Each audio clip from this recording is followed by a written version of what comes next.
Praise the lord. ప్రభువైన యేసుక్రీస్తు నామములో అందరికీ శుభము, జయము కలుగును గాక. ఆమేన్. దేవుడు మనకు ఈరోజు ఇచ్చిన వాగ్దానం చూద్దాం. కీర్తనల గ్రంథము 41వ అధ్యాయము 1వ వచనం చూద్దాం.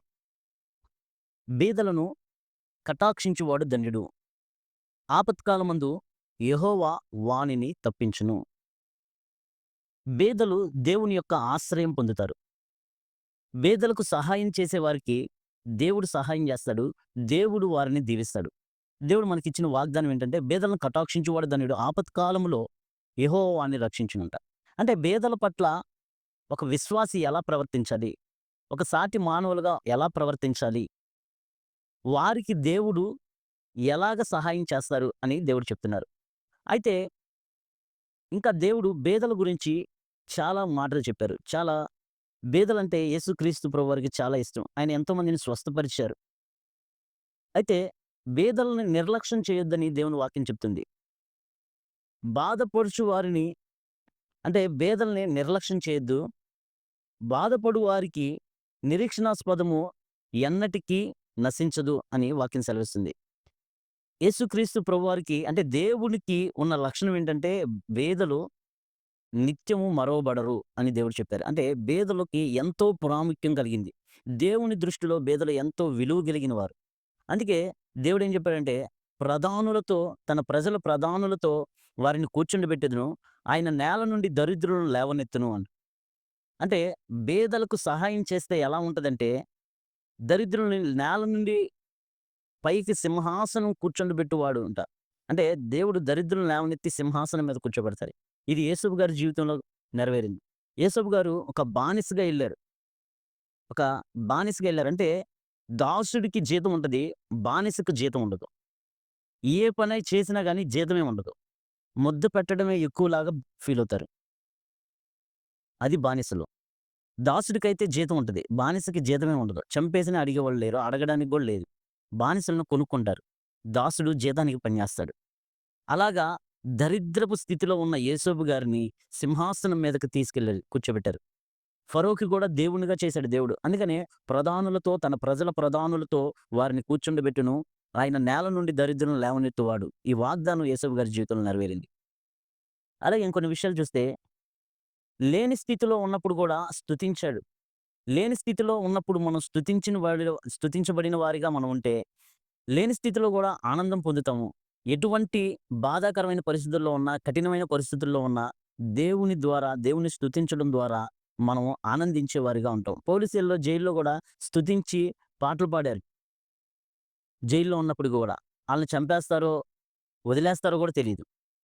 అలాంటి స్ అలాంటి స్థితిలో గూడా దేవుని స్తుతించారు. అలాగే లేని స్థితిలో స్తుతించు వారిగా ఉంటే, మనం ఎంతో ఆనందం పొందేవారుగా ఉంటాం. అలాగే ఇంకా దేవుడేం చెప్పాడంటే, బీదలను కనికరించువాడు యెహోవాకు అప్పించువాడంట. వాని ఉపకారమునకు ఆయన ప్రత్యుపకారం చేయనంట. అంటే ఒక మనిషికి అప్పిస్తే మనం ఎంత ఇదిగా అడుగుతామో, అలాగా దేవుణ్ణి అడగాలి మనం అంటే, దేవుని దగ్గర నుంచి సహాయం పొందుకోవాలంటే, బీదలను కనికరించే వారిగా ఉండాలి. అందుకే దేవుడేం చెప్తున్నాడంటే, బీదలను కనికరిస్తే మీరు నాకు అప్పించినట్టు అని చెప్పి దేవుడు చెప్తున్నారు. అలాగే దేవుడు వారికి ఉపకారం చేయక మానడంట. దేవుడు బీదలకు ఆహారం ఇచ్చి వారిని తృప్తిపరుస్తాడు. ఎటువంటి కరువు పరిస్థితులైనా ప్రపంచమంతా కరువు పరిస్థితుల్లో ఉండి, తిండికి కూడా లేక చనిపోయే పరిస్థితుల్లో గూడా బీదలకు దేవుడు ఆహారం ఇచ్చి వారిని తృప్తిపరిచే దేవుడుగా ఉన్నాడు. ఏలియా దినాల్లో మనం చూస్తే విధవరాలికి దేవుడు పోషించాడు. కరువు పరిస్థితుల్లో ఒక అప్పం చేసుకొని తిని చనిపోదాం అనుకుంటారు. లేని పరిస్థితుల్లో, అలాంటి పరిస్థితుల్లో దేవుడు ఆ విధవరాలికి దేవుడు ఆహారం ఇచ్చి కరువులో పోషించి వారిని తృప్తిపరిచారు దేవుడు. అలాగే వాని నీతి నిత్యము నిలుచును. వాని కొమ్ము ఘనత నుండి హెచ్చింపబడును. బేదలకు సహాయం చేసే వారి పట్ల, బేదలకు దాతృత్వం కలిగి వారికి సహాయం చేసినప్పుడు వారి నీతి నిత్యము నిలుచునంట. నీతిమంతుడు బేదలకు ఇస్తాడు. ఇచ్చేవారుగా ఉంటాడు. నిజమైన నీతి ఇతరులకు దానం చేసే దాంట్లో ఉంటుంది.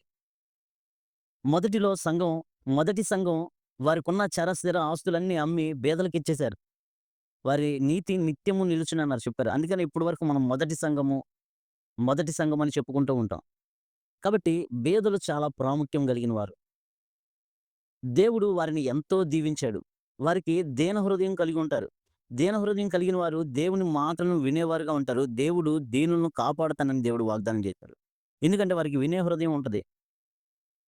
యేసుక్రీస్తు ప్రభువారి యొక్క తల్లి దీనురాలు. ఆమె దేవుడు చెప్పింది వినింది. జక్కరయ్య గారు, ఎలిజబెత్ గారు, వారు యోహాను గారి తండ్రి, "నీకు కుమారుడు పుడతాడంటే నేనిది ఎలా నమ్మాలంటాడు. నాకిది ఎలా తెలిసిద్దంటాడు." అందుకని ఒక మంచి మెసేజ్‌ని ఆయన నోటి ద్వారా రాకుండా దేవుడు ఆఫ్ చేశాడు. దేవుని దూత కోప్పడినట్లుగా మనం చూస్తాం. దీనులకు చాలా వినయం కలిగిన వారుగా ఉంటారు. దేవుని మాట వినేవారుగా ఉంటారు. అందుకని యేసుక్రీస్తు ప్రభువారి తల్లి అది సృష్టిలో అంతకు ముందు జరగనప్పటికీ మరియ తల్లి నమ్మింది. కాబట్టి ఆమె ఆనందం పొందుకుంది. కనికరం పొందుకుంది. తరతరాలు ధన్యురాలని చెప్పుకుంటున్నారు ఆమెకి. కాబట్టి యెహోవా యందు దీనులకు కలుగు సంతోషము అంతా ఇంతా కాదంట. దీన మనసు గలవారు దేవుని పట్ల ఎంతో ఆనందకరంగా ఉంటారు. ఎంతో సంతోషించేవారుగా ఉంటారు. వారి సంతోషం అధికము చేస్తూ ఉంటారు దేవుడు. అలాగే కష్టాల్లో దేవుడు రక్షించే దేవుడు.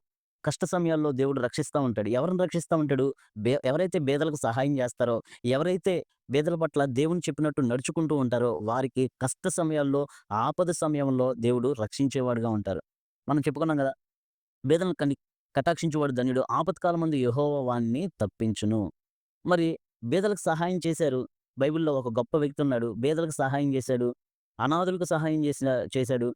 బీదల్ని ఎంతో రక్షించాడు. విధవరాల్ని పోషించాడు, కాపాడాడు. ఆయన దగ్గరికొచ్చిన వారందరికీ ఏది లేదనకుండా దానం చేశారు, సహాయం చేశారు. ఆయన ఆపద సమయంలో దేవుడు ఎంతగానో రక్షించాడు ఆయన్ని. ఎవరా వ్యక్తి అంటే యోబు గారు. 29 గ్రంథం యోబు గ్రంథం 29 అధ్యాయం 12 వచనం నుంచి చూస్తే ఆయన అనాథులకు గాని, బీదలకు గాని, విధవరాళ్ళకి గాని ఆయన ఎంతో సహాయం చేశాడు. అందుకే ఆయన కష్ట సమయంలో దేవుడు ఆయన్ని రక్షించాడు. రెండంతల ఆశీర్వాదం పొందుకున్నాడు. అందుకనే ఆపత్కాలమందు యెహోవా వాడిని తప్పించును అంటే ఆయన పొందిన క్షామ స్థితి నుంచి అంటే అనారోగ్య స్థితి నుంచి, లేని స్థితి నుంచి అంతా చనిపోయారు. అందరూ చనిపోయారు. ఆస్తి మొత్తం పోయింది. బీదవాడైపోయాడు. అనారోగ్య పాలయ్యాడు. ఆపత్కాలంలో యెహోవా వాడిని రక్షించానన్న వాగ్దానం యోబు గారి పట్ల నెరవేరింది. అలాంటి వ్యక్తి ఆపద సమయంలో చనిపోతాడేమో అనుకున్న సమయంలో మరలా దేవుడు చిగురు పుట్టించి, మరలా నూతనంగా దేవుడు ఆయన్ని రెండంతలుగా దీవించి, మరలా కుమారులను, కుమార్తెలను ఇచ్చాడు దేవుడు. అలాగా దేవుని వాగ్దానం నిరర్ధకం కాదు. దేవుని వాక్యానుసారంగా ఎవరైతే జీవిస్తారో వారి జీవితంలో దేవుని వాగ్దానం నెరవేరుతుంది. బీదలు ప్రార్థన చేసే దేవుడు వినే దేవుడు. దరిద్రులు మొరపెట్టగా అతడు వారిని విడిపించును. దీనులను, నిరాధులను అతడు విడిపించును. అంటే దరిద్రులు మొరపెట్టగా అతడు వారిని విడిపించును. అంటే దేవుడు బీదలు ప్రార్థన చేస్తే దేవుడు తప్పకుండా వింటాడు. వారి ప్రార్థన నిరర్థకం కాదంట. ఎటువంటి స్థితిలో ఉన్నా దేవుడు ప్రార్థన చేస్తే వినే దేవుడుగా ఉన్నాడు. బీదలు దేవునికి చాలా ఇష్టం. ఆయన ఇష్టం మనం గూడా కలిగి ఉండి, దేవునికి ఇష్టమైనయి మనం గూడా ఇష్టమై కలిగి ఉంటే, బీదల పట్ల మనం కనికరం చూపగలిగితే, మనము బీదలమైతే మన పట్ల దేవుడు కనికరం చూపినట్లే, మనకంటే బీదవారి పట్ల మనం కనికరం చూపించగలిగితే, దేవునికి ఇష్టానుసారంగా ఉంటాం. దేవుని హృదయానికి దగ్గరగా ఉంటాం. ఇటు కృప దేవుడు మనకు, మన కుటుంబంలో ఉన్న ప్రతి ఒక్కరికి దేవుడు దయచేయును గాక. ఆమేన్. Praise the Lord. ప్రభువైన యేసుక్రీస్తు నామంలో అందరికీ శుభము, జయము కలుగును గాక. సమస్త ఘనత, మహిమ తండ్రికే చెందును గాక. ఆమేన్.